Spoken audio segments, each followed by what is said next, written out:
क्या है? अष्टादश पुराण है। और कहते हैं इस पुराण का नाम है श्रीमद् भागवत महापुराण। क्या है? श्रीमद् भागवत महापुराण। इसके कई अर्थ हैं। सारण भाषा में जी आप समझे तो पहला शब्द क्या है? क्या है? श्री है। श्री किसे कहते हैं? श्री ऐश्वर्य को कहते हैं, श्री लक्ष्मी को कहते हैं। और जब श्री व्यक्ति के जीवन में ज्यादा आ जाती है महाराज, तो पीछे से क्या लगता है? क्या लग जाता है? उस पे मद लगना शुरू हो जाता है। नहीं लगता? श्री को पचाना हर किसी की बस की बात नहीं होती। और जीवन में ध्यान देना, अगर व्यक्ति के जीवन में भक्ति नहीं है, व्यक्ति के जीवन में भगवान नहीं है, तो भगवान की पत्नी को नहीं पचा सकते आप लोग, लक्ष्मी को नहीं पचा पाओ।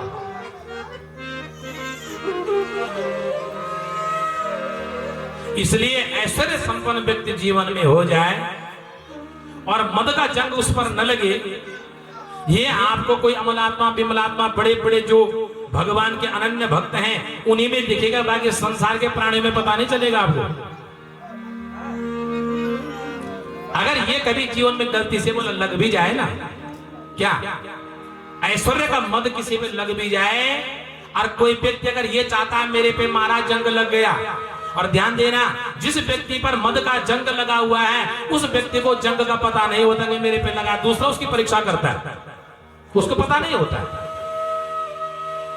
लेकिन अगर उस व्यक्ति को पता लग गया कि महाराज मैं धनवान हो गया, मेरे पे जंग का मद लग गया और मैं इससे छूटना चाहता हूं, बचना चाहता हूं, तो बच सकता है। कैसे बच सकता है? उसके लिए क्या है? भागवत। उसके लिए क्या है? भव मतलब होता है भक्ति, गौ मतलब होता है ज्ञान, वो का मतलब होता है वैराग्य। तब उसका कल्याण कौन करता है? भक्ति, ज्ञान और वैराग्य से ही उसका कल्याण होता है, अन्यथा नहीं हो पाता है। भाति जा सर्वलोकेषु गीयते नारदादिभिः वर्तते सर्वशास्त्रेषु तरन्ति भवसागरा। भव मतलब होता है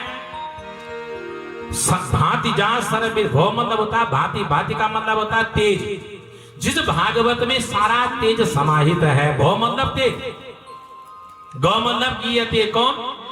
बड़े बड़े नारद जैसे, व्यास जी जैसे, पाराशर जी जिनके मुखार बिंदु से इस भागवत का गायन हुआ है। गौ मतलब गाना, वो मतलब होता है नकल करना।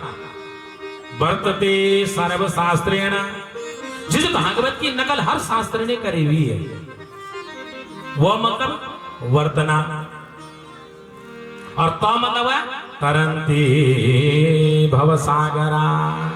बस जीवन में ध्यान देना, भागवत रूपी नाव में जो व्यक्ति बैठ गया, आप यकीन जरूर मान लेना, नाव मझधार में नहीं फंसेगी, बल्कि क्या होगा? तरंती, तर जाएगा, कल्याण हो जाएगा, वो पार हो जाएगा।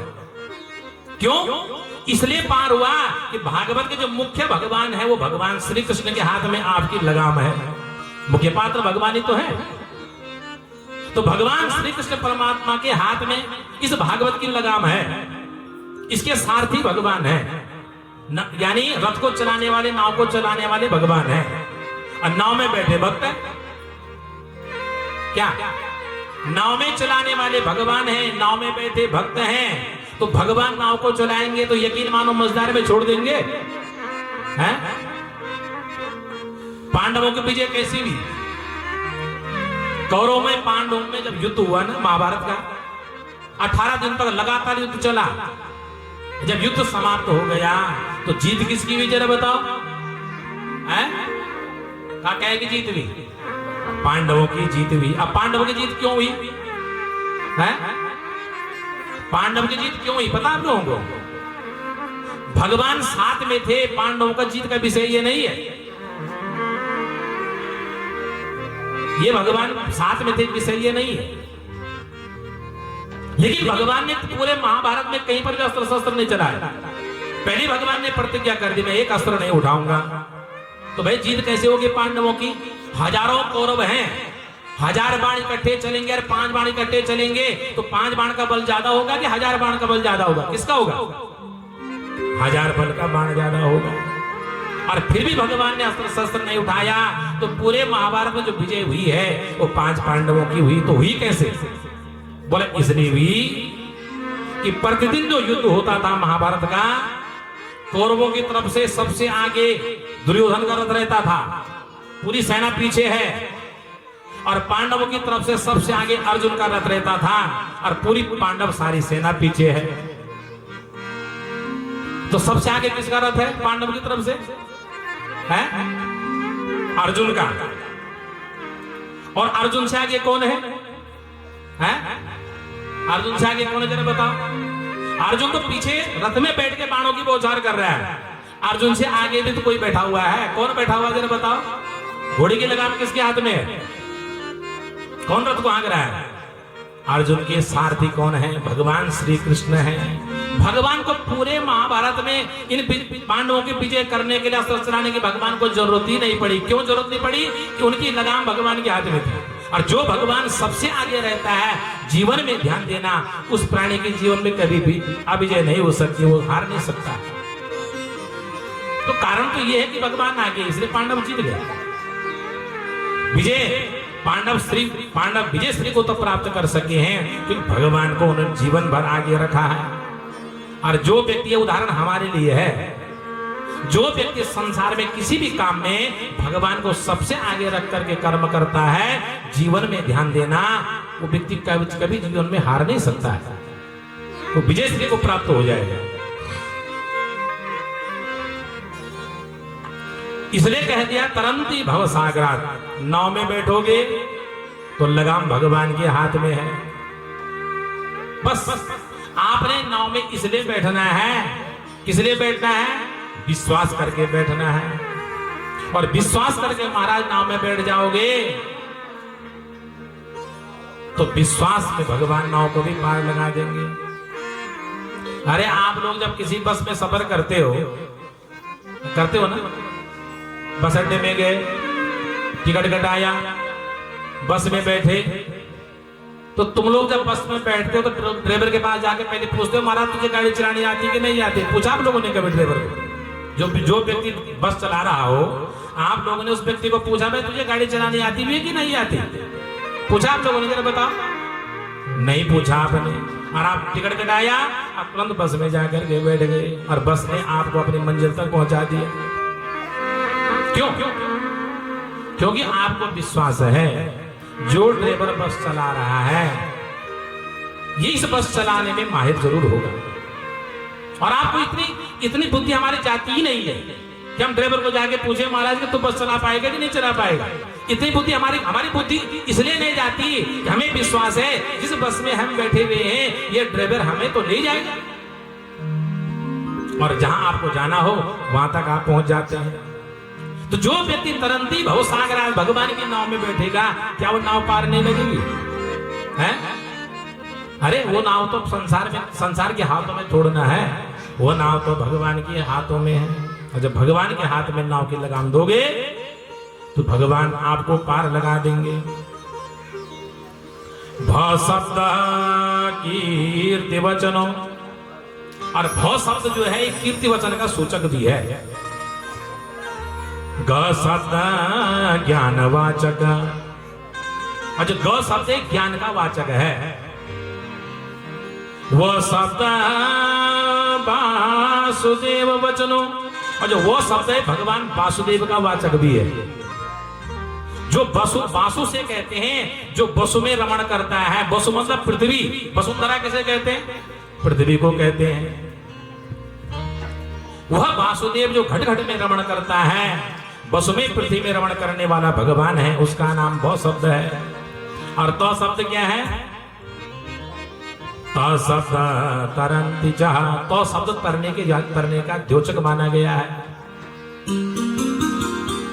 इसलिए सज्जनों, जो भागवत है, भगवान न प्रोक्तम भागवत, ये किसी ने नहीं गाया, स्वयं भगवान के शब्दों में भगवान ने चतुश्लोकी भागवत ब्रह्म जी को प्रदान करी। और ये चतुश्लोकी भागवत ब्रह्म जी ने व्यास जी को दे दी। और भगवान वेदा व्याज समाधिस्थ होकर के बैठे और बैठ करके गणेश जी का ध्यान किया। भोजपत्र कागज गणेश जी के हाथ में पकड़ा दिए गए और साम्य प्रास नाम की कुटिया में बद्रिकाश्रम के पीछे व्यास गुफा में बैठे व्यास जी ने क्या किया? समाधिस्थ होकर नेत्र बंद करके भागवत को बोलते रहे और लिखने वाले भगवान गणेश जी लिखते रहे। इसलिए कहा गया है समाधि भाषा व्यासस्य। क्या है? ये भगवान व्यास जी की समाधि भाषा है। स्वयं भगवान व्यास जी ने रचना नहीं करी है, भाषा से समाधि तो किसका गायन किया, इसको बोला है। लेकिन लिखने के लिए साक्षात भगवान नारायण वहां पर गणेश जी अवतरित हुई है। इसलिए वेदांतानि च वेदस्य मंत्रा तंत्राणि संहिता दश सप्त पुराणानि सहस्राणि यदा ययो। 10 सप्त पुराणानि, 17 पुराणों में जो सबसे महान पुराण है, उस पुराण का नाम है सज्जनों श्रीमद् भागवत महापुराण। अब श्रीमद् भागवत है, भक्ति ज्ञान वैराग्य मैंने आपको कहा तरना। उसके बाद शब्द क्या आया? क्या शब्द आया? पुराण शब्द आया है। क्या शब्द आया? पुराण शब्द आया। पुराण किसे कहते हैं? पुराणम पुरातनम वृत्तांतः कथनम रूपम आख्यानम अथवा जगतः प्राक्ष्मास्थान अनुकंपः सर्ग प्रतिपादकम वाक्यम जातम पुराणम। यह पुराण है। पुराणम पुरातनम वृत्तांतम, मतलब जो पुराने वृत्तांत को नए शब्द में ढाल के हमें सुना दी। ये हमारे कानों में उस पुराण को सुन करके नए शब्दों का प्रवेश हो, उसको क्या कहते हैं? पुराण कहते हैं। अर्थात विश्व की उत्पत्ति विकास आदि का जो विवरण है, जिन ग्रंथों में है वह पुराण है, उसको पुराण बोला गया है। अर्थात पुरा भव इति पुराणम। क्या कहा? प्राचीन कथाएं, जिस भगवान की निर्मल कथाओं का रसपान करने से हमें निर्मल रस की प्राप्ति होती है, आनंद की प्राप्ति होती है। या आप ये मानो कि भागवत की कथा व्यास जी ने कब लिखी?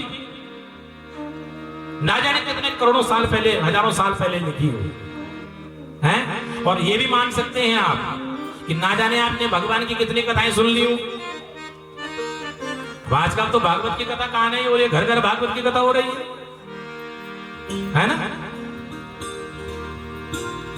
आप जितनी बार भागवत की कथा सुनोगे, क्या किसी व्यक्ति पूछा जाए महाराज तो भागवत की कथा सुनने से उबाया कभी जीवन में? उब जाएगा। जितनी बार आप भागवत की कथा सुनोगे सज्जनों, उतनी ही बार आपको भागवत के अंदर से नया रस बाहर निकलेगा। नए वक्ता के मुख से भागवत की कथा नए रस में आपको मिलेगी। और जो नए रस में आपको मिले, इसलिए भगवान को कहा है रसो वेसा। भगवान क्या है? रस के खान है। भागवत रस का खान है। हजारों रस भागवत में भजे बड़े बड़े। इसलिए विश्व सृष्टि इतिहास पुराणम। विश्व सृष्टि का जो इतिहास है, ध्यान देना, वही क्या है? पुराण है। वेदाख्यानोपनिबंध प्रायम पुराणम। और वेद आख्यानों को जो वर्णन करने वाला ग्रंथ है, उस ग्रंथ का नाम है पुराण। इसलिए पुराणवम भवति पुराणः। जो नए तत्व को सामने प्रकट कर दे, जन्म दे दे, उसका नाम क्या है? पुराण है। तो इस भगवान परमात्मा की पुराण की कथा कैसे सुननी चाहिए और कौन सा भक्त सुने? तो सज्जनों कहा गया है राम चरित जे सुनत अघाई, राम चरित जे सुनत अघाई, रस विशेष जाना तेन नाई, रस विशेष जाना तेन नाई, जिन हरि कथा सुनी नहीं गाना, जिन हरि कथा सुनी नहीं गाना, जिन हरि कथा सुनी नहीं गाना, जिन हरि कथा सुनी नहीं गाना, श्रवण रंध्र आई भवन समाना, श्रवण रंध्र आई भवन समाना, श्रवण रंध्र आई भवन समाना, ओ श्रवण रंध्र आई भवन समाना। इसलिए रामचरित सुनत आघाई, जिसके ऊपर भगवान कृपा करना चाहते हैं तो सबसे पहला अनुग्रह भगवान की कथा ही हमारे ऊपर कृपा होना होता है।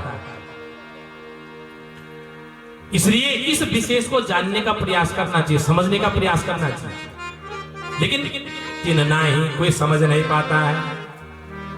क्या रस विशेष जाना तिन नाही, इस रस विशेष को कोई जान नहीं सकता है, और जो जान गया तो जीवन में ध्यान देना। जिसने पी लिया क्या हुआ? जिन हरि कथा सुनी नहीं काना, जिसने पी लिया उसके कान से सारा मल बाहर निकल गया, और जिसने नहीं सुना उसका कान उसी प्रकार का है कि श्रवण रंध्र आए क्या भवन समाना, श्रवण रंध्र अहि, अहि कहते हैं किसके लिए? सर्प के लिए। बोला उस व्यक्ति के कान उसी तरह हैं कि सांप अपना घर बना के उसके कान में बैठा हुआ है। उसने अहि भवन अपने कानों को बना लिया, सांप का घर बना हुआ है। और ध्यान देना, जिस घर में सांप रहेगा वहां कोई दूसरा जाएगा क्या है? अगर तुम्हारे घर में सांप घुस जाए और आपको पता चल जाए महाराज ना जाने कौन से कमरे में छिपा हुआ है, तो आप लोग रात को सो जाओगे उस घर में? सोओगे? हैं? नींद नहीं आएगी। लेकिन श्रवण रंध्र अहि समन भवन समान, इसलिए सज्जनों हमारे जो कान हैं अहि भवन बन चुके हैं। क्या हो रखा है? सर्प का घर बन चुके हैं। और सांप को जब तक नहीं भगाओगे तब तक चैन से नहीं सुन पाओगे और चैन से नहीं बैठ पाओगे। भाई घर के अंदर सांप नहीं भगेगा तो चैन से नींद आ जाएगी क्या? कब नींद आएगी? जब आपने देख लिया हमारा सांप बाहर चला गया है ना, तब आप रात्रि में आराम से सो जाओ। जब आपके कानों से अहि भवन का मल बाहर निकल जाएगा, तनिक भी भगवान की कथाओं से, जब भगवान की कथा आपके अंदर कान के अंदर प्रवेश करेगी